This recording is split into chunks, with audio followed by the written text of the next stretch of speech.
তাহলে কি আমি এটা বুঝবো যে শোভনদেব চট্টোপাধ্যায় এতটাই বর্ষিয়ান নেতা, ওনারও তাহলে কি মাটির তলায় পা নড়ছে, যেটা আমি প্রথম থেকেই বলেছিলাম। গণতন্ত্রের উৎসবে রেকর্ড ভোটদান আর সেই বাড়তি ভোটকে হাতিয়ার করে এবার বালিগঞ্জে জোর কদমে প্রচারে বিজেপি প্রার্থী ডক্টর শতরূপা। গোটা রাজ্যে প্রায় 93% ভোট পড়েছে, যা এক কথায় নজিরবিহীন। এই বিপুল ভোটদানে উচ্ছ্বসিত পদ্মশিবির, তাদের দাবি এই বাড়তি ভোটই পরিবর্তনের ইঙ্গিত। এই আবহেই বালিগঞ্জে প্রচারে নামেন বিজেপি প্রার্থী শতরূপা।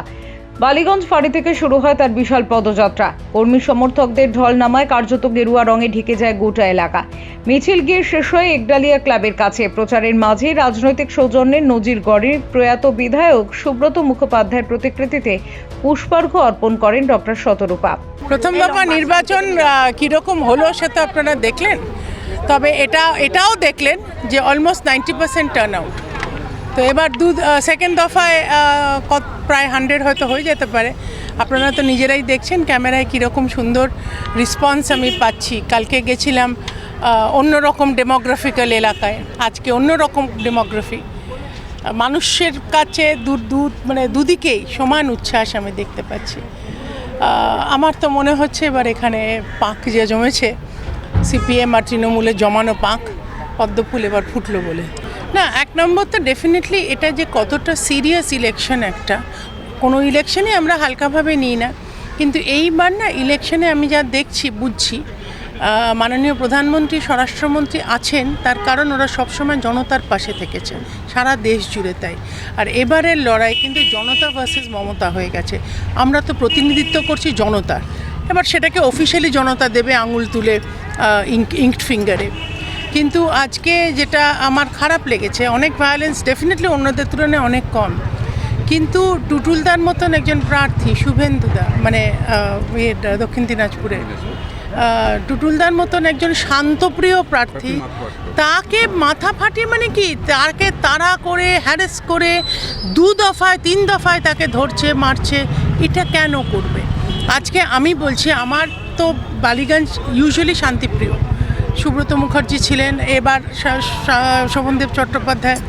তো আমাদের মধ্যে কোনো তো পার্সোনাল ঝামেলা নেই, কিন্তু তা সত্ত্বেও আজকে আমার ছেলেরা যখন মকপোলের জন্য গেছিল, আমাকে খবর পাঠালো যে ওরা নাকি ঢুকতে পারেনি, মারধর করে বেরিয়ে গেছে। আমি নিজে গেছিলাম ডেভিড হেরে, এবং ডেভিড হেরে গিয়ে আমি হলে ঢোকার সঙ্গে সঙ্গে ওদের স্লোগান শুরু করলো, জয় বাংলা জয় বাংলা। তাতে আমার কিছু যায় আসে না, সবাই নিজের স্লোগান দেবে, কিন্তু একটা তো কোথাও মর্যাদা বজায় রাখতে হবে।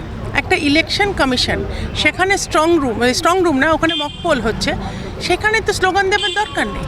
তো আমি আমার ছেলেদের গিয়ে এক একজন করে বসালাম, 3টে ফ্লোরে মকপোল হচ্ছিল, আমি গিয়ে বসালাম। এগুলো করার দরকার নেই, আমার তো ওখানে থাকার দরকার নেই, আমার তো রাস্তায় মানুষের কাছে থাকার দরকার। এগুলো কিসের জন্য করছে? তাহলে কি আমি এটা বুঝবো যে শোভনদেব চট্টোপাধ্যায় এতটাই বর্ষিয়ান নেতা, ওনারও তাহলে কি মাটির তলায় পা নড়ছে, যেটা আমি প্রথম থেকেই বলেছিলাম। পাকে জেনারেলি অনেকের পা স্লিপ করে, বয়স্ক মানুষ, আমি কিচ্ছু ব্যক্তিগত বলতে চাই না, কিন্তু পশ্চিমবঙ্গের পাক জমানোর দায় কিন্তু ওদেরই, ওরাই জমিয়েছে। এত বড় বড় বর্ষিয়ান নেতা থাকা সত্ত্বেও বালিগঞ্জেই রয়ে গেছে। বালিগঞ্জে যে তিমির আমি 15 বছর আগে দেখেছিলাম, সেই তিমিরেই রয়ে গেছে। এখনও জল নেই, এখনও মানে কলে জল নেই, কিন্তু রাস্তায় জল দাঁড়ায়। রাস্তায় ইলেকট্রিসিটি নেই। আপনি বলুন ম্যান্ডেভিলের মতন জায়গা দিয়ে আপনারা এলেন, সেইখানে পর্যন্ত বড় বড় আলো নেই, কেন নেই? তাহলে বর্ষিয়ান নেতা কী করছে? এখানে আমরা এখন যেখানে দাঁড়িয়েছি একডালিয়ায় সুব্রত মুখার্জি সবাই ঘরে ঘরে সবাই চেনে, আমিও যার জন্য ওনার স্ট্যাচুতে প্রণাম করলাম, এবং আমার সঙ্গে ভীষণ স্নেহময় একটা সম্পর্ক ছিল।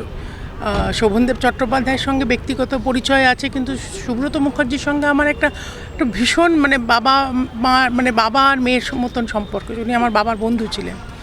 তো ন্যাচারালি এখানে একডালিয়া এলেই আমার খুব নস্টালজিক লাগে, কিন্তু পার্টি তো আমাদের আলাদা, আমাদের নীতিগত আলাদা। আমার ওইখানেই প্রশ্ন যে আপনাকে তো বালিগঞ্জ এতবার সুযোগ দিয়েছিল, আপনি সুব্রত মুখার্জি স্বর্গরত, আমার তাকে ডেকে আনার কোনো যুক্তি নেই, কিন্তু যার স্ট্যাচু করেছে মানুষ ভালোবেসে, তাহলে সেই মানুষের জন্য তৃণমূল কী করলো? আমার এটাই বড় প্রশ্ন। বাড়ি বাড়ি গিয়ে জনসংযোগ, পাশাপাশি তার অভিযোগ মানুষ উন্নয়নের জন্য মুখিয়ে, আর এই রেকর্ড ভোটই সে বার্তা স্পষ্ট করে দিচ্ছে। 93% ভোট কি সত্যি পরিবর্তনের বার্তাই দিচ্ছে? বালিগঞ্জের রাজনৈতিক সমীকরণ কোন দিকে মোড় নেবে, তার উত্তর মিলবে ফলাফল ঘোষণার দিনই। Bureau report, channel 10।